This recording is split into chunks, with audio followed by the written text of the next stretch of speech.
Assalamu alaikum wa rahmatullahi wa barakatuh. Kusoo dhawaada mot français en Somali partie 6 kelmadihi Faransiiska qaybtii 6 kusoo dhawaada maanta kelmadahan baran doono waa kelmadaha soo socda certainement succès disputer complet commettre concret couvre-feu coutume déborder décider.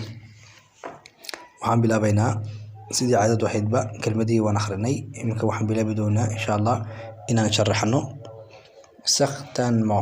certainement kelmadda macnaheedu sida noo hortina ku qoran arkayno dhab ahaantii runtii hubaal haddaan faras gelino certainement je suis gentil, certainement je suis méchant, certainement je suis quelqu'un important. farasa saa u gelin kartaa qofka si wada shawaagiisa ayuu leeyahay oo gelin karaa.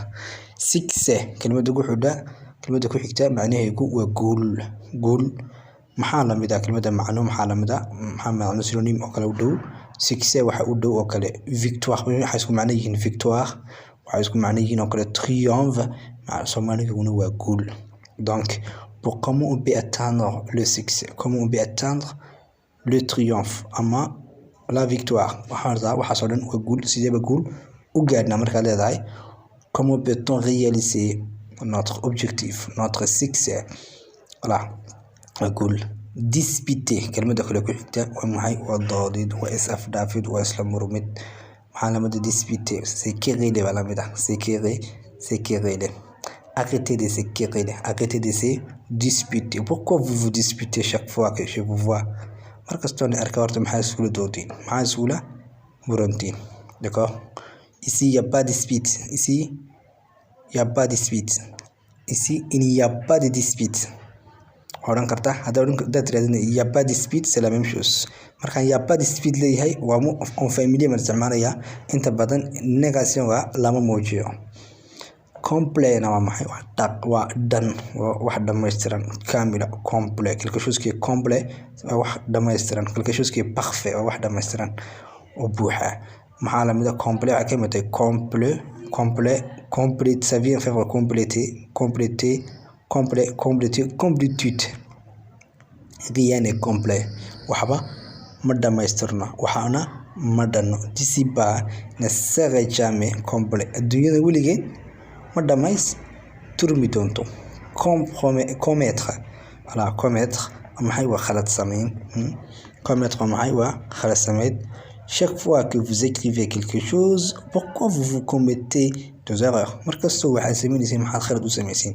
ne commettez jamais des erreurs, khaladaad samayn. commettre waa khalad samayn ay noqotaa commit in Englishna.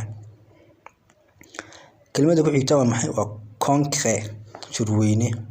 waxaa la mid ah conférence, waa la mid ah réunion ba usii dhow. kolka concret ayaan le concret d'union africain c'est tenu hier matin. shirweynihii madowga Afrika wuxuu dhacay shalay subaxii. markaa leedahay concret conférence baa jirta yala macna iyo waxa kale u dhow réunion baa u dhow. kelmadda kale ku xigta waa couvre-feu maxay? waa bundu baa ka dhacay, waa la wada xiray dhulka dhan, waa la wada xiray. maadaama le président de la République a mis un couvre-feu à la population de son pays.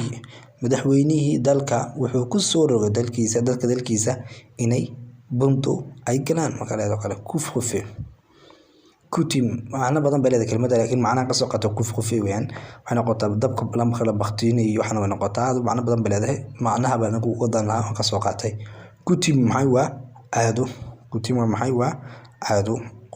notre coutume est ancestrale. caadadeenu waa caado aad u qadiimiya. ancestral, ancien, waa caado ancien iyo ancestral. voilà. kelmadda kale ku xigta waa déborder, butaacid. le déborde ansa le dombuli déborde.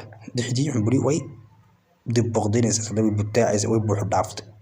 markuu jiro inondation ku jiro kale way débordaysaa leedahay, way buux dhaaftay, way butaacid oo kale kelmadda ku sii xigta waa maxay? waa décider waa maxay? waa go'aan qaadasho.